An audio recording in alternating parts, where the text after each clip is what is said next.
First of all, just to say thank you very much for inviting us to share some ideas and examples of how Frozen Light works with volunteers. I'll probably echo, well, definitely will echo some of the points from the previous presentation, which was an incredibly good and comprehensive guide. Mine's slightly more anecdotal and hands-on about how we engage with volunteers, but just to say that we very much share the commitment of equal lives to respecting and practicing the social model of disability. So Frozen Light, for those of you that haven't heard of us, is a Norwich-based charity. We create multisensory theatre for audiences with profound and multiple learning disabilities, who are some of the most excluded members of society. So many of our, oh, I was a bit enthusiastic there, many of our audience members will need support for every aspect of their daily lives. We believe that theatre can drive social change, and our vision is a world where people with profound and multiple learning disabilities, or PMLD, can exercise their right to participate fully in cultural life. It's really important to us that we are a value-led organisation, and we find that by expressing our values clearly when we talk about our work, sends a really strong message of welcome to anyone who considers volunteering with us. So our value of inclusion, well, we believe that people with PMLD should be proactively included, welcomed into and visible in their communities. We're committed to raising expectations and improving the quality of life outcomes of and with people with PMLD. We also strive to have a governance, staffing and creative team that reflects the diversity of the PMLD community. Our value of immersion, well, we believe that people with PMLD experience the world in the closest proximity to them and through their senses and physical actions. So we create worlds that can be touched, smelt and tasted. Our commitment to connection, well, our primary connection, our one-to-one intimate interactions with audiences and their involvement in performances. And we're constantly consulting our audience and reflecting upon their responses to evaluate their whole theatre experience. And we have a panel of volunteers, a PMLD advisory panel. So that's made up of family and paid carers and organisations who help us to guide our development. So that's a key way in which we bring volunteers into our work. And our last value of joy. Well, in performance, we use sensory moments to take forward every stage of a narrative and to stimulate the range of emotions experienced by a young adult and adult audience. We simply want people to experience the joy of live performance. And a large part of the audience's lives are lived in the moment. And that's something that we believe that everyone who is connected to Frozen Light shows can learn and can derive happiness from. And the practice of these values hopefully are felt by everybody who works or volunteers with us. So what you need, let's get rid of all of my notifications. Well, to do this, to include volunteers with disabilities or volunteers, whoever they are, we have an inclusivity and relevance plan as an organisation, and this simply details the steps that we believe we need to take to include people from communities, particularly those that are currently underrepresented in our teams, and this includes people who identify as disabled. Having a plan that we can report on to our board and measure our progress against is a really useful tool to have, both internally for us to keep a track on our progress and where we might be meeting or finding particular challenges, but it's also really useful with partners and funders to be very transparent about where you're trying to get to as an organisation. Now, as a company, we don't actually work with a large number of volunteers, but I did want to share a couple of examples of how we approach working with volunteers when we do. So we recruit and build community choirs for our immersive choral production Fire Songs. And just as we do with every single artist or staff member that we work with, we give our choir members an access audit to find out what they need from us to be able to take part in our work. Now, this could include identifying that people want different forms of communication, that they need to be met from public transport, or that they need more breaks during a rehearsal or working day to manage their energy levels.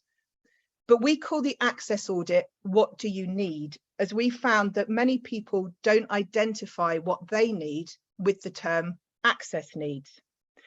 We regularly evaluate with people after they've participated in projects or worked with us, whether we are meeting their needs using online surveys. So again, that we're constantly reviewing our practice and learning from individuals, whether there are ways in which we could do things differently to include them better. We're also very keen to include people with lived experience of disability on our board of trustees, and all of our trustees are volunteers. But we think it's very important that we're including people with lived experience of disability to ensure that their views are reflected and heard in our decision making. This has included thinking about, again, how we communicate. And these are some of the tips that were mentioned earlier. Things like making sure that captions are always turned on during Zoom calls. We've learned not to provide any of our papers as PDFs because this can make it very difficult for people to access. One of our trustees is blind, and her first response to me was that she couldn't access any of the papers that we were providing as PDFs. So really small things, but for her, it was a significant barrier to access. I think it's also hugely important to remember that the disability that someone has may not be the only access need that they have. For example, with all of the volunteer trustees we work with, the single biggest access need is actually the timings of meetings and how often they're in the early evening and clash with children's bedtimes. We've learnt to make sure that we offer easy read versions of many of the key documents that we give to volunteers, to trustees and to staff, and always making sure that there are other ways of making our information more accessible. For example, always offering large print, offering information in the form of videos or audio recordings. And these can be done really, really simply and easily. We record some of our videos simply on mobile phones. So there isn't always a cost involved in making sure that your work or experiences are accessible to people. Next month, we're welcoming our first member of our board who is learning disabled, and we're taking advice from a theatre company who has learning disabled directors about how to meaningfully include people with different processing times in discussions. Some of the ideas include using a statement that can be agreed or disagreed with as a simple starting point to a discussion, giving a physical space to people who might want more time to process their input, and by introducing more games, more fun into decision making. So for example, we want to have a conversation about creating a physical home for our theatre company.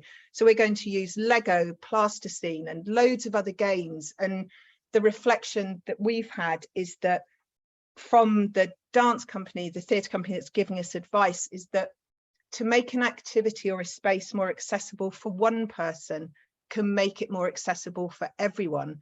And that by making meetings more fun and participatory and more full of joy is more appealing for all of us who might just not look forward to yet another meeting and lengthy discussion.